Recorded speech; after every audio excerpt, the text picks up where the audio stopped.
Hi, I'm Robert Troll. Welcome to Robert's Ramblings. I hope you've seen my video on Bass Reeves, the fourth guardsman and probably the greatest lawman who ever lived. But today I want to make an addendum to that video. Today I'm going to talk about the earliest female deputies in the U.S. Marshal Service.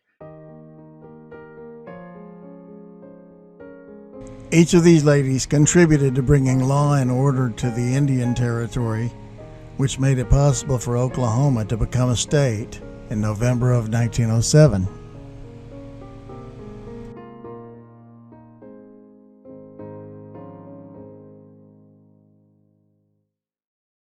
They were amazing and they deserve to be celebrated. So let's do that. Let's get started. I plan to talk about 6 ladies in this video who were deputy marshals, but one of them stands out with a lifelong list of accomplishments, so I want to deal with her first, Phoebe Couzens. Here are some of the things she did in her life.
Miss Couzens was a stalwart in the women's suffrage movement, speaking and lobbying for suffrage for most of her life.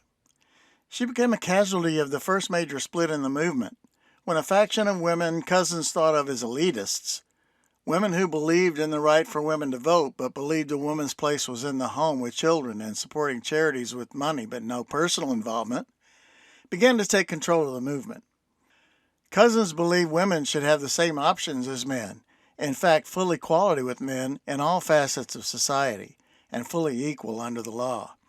Couzens was a founding member of the Queen Isabella Association in Chicago, a group named in honor of Queen Isabella of Spain, who defied her husband's wishes and used her own money to give Christopher Columbus the 3 ships and funding he needed for his voyage to the West Indies. The goal of the group was to raise money to commission a statue of Isabella as a symbol of the aspirations of women everywhere, and to raise funds for women's charities.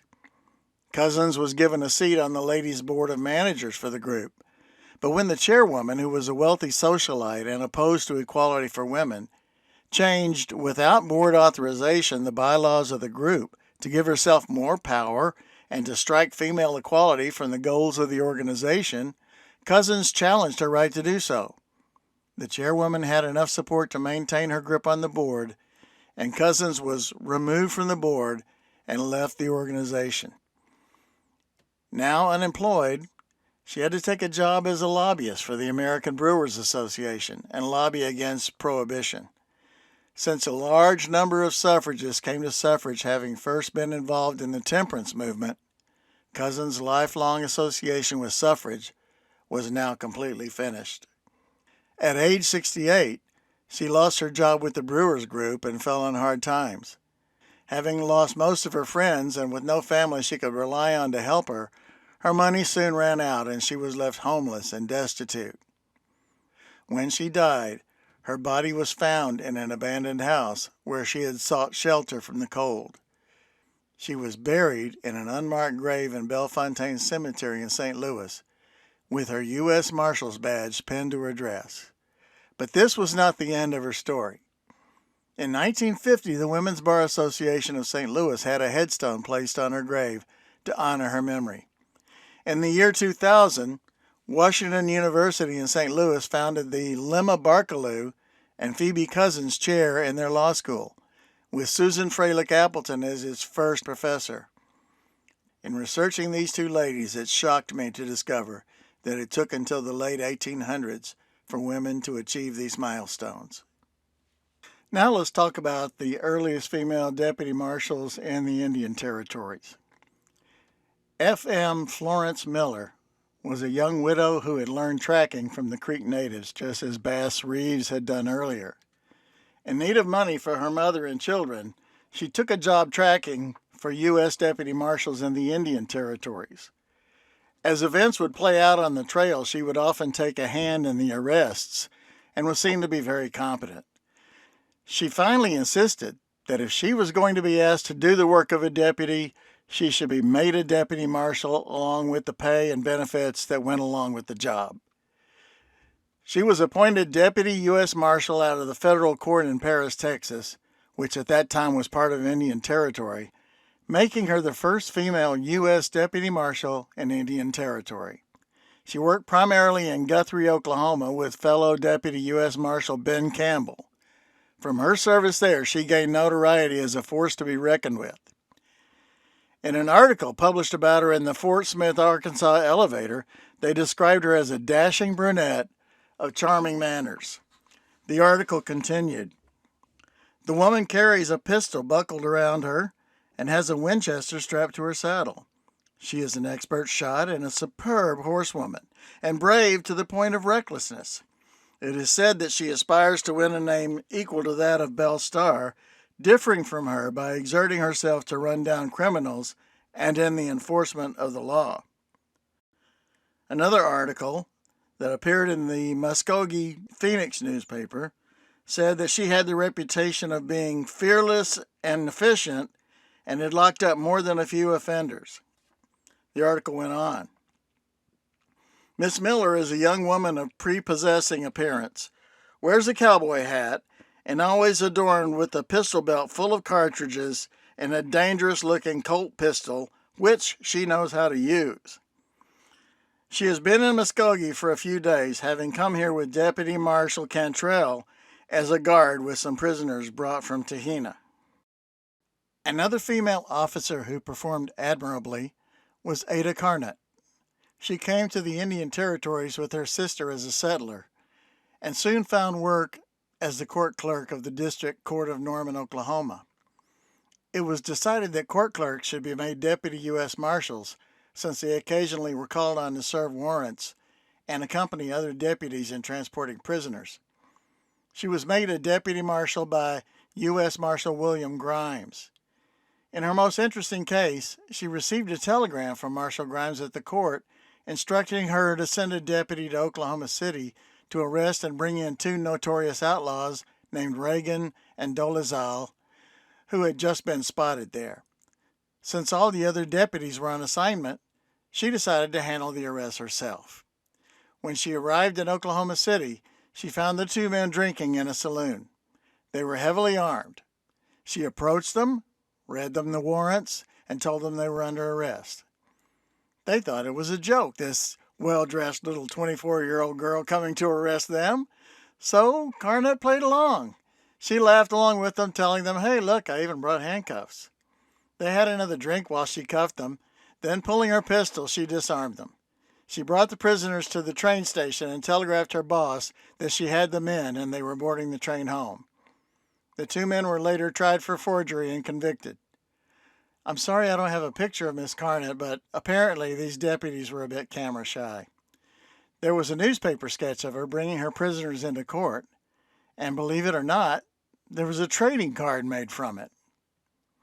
There were two female deputy marshals appointed by U.S. Marshal Canada H. Thompson of Guthrie. Based on the successes of Miller and Carnut, the two were approved for field work from the very first day.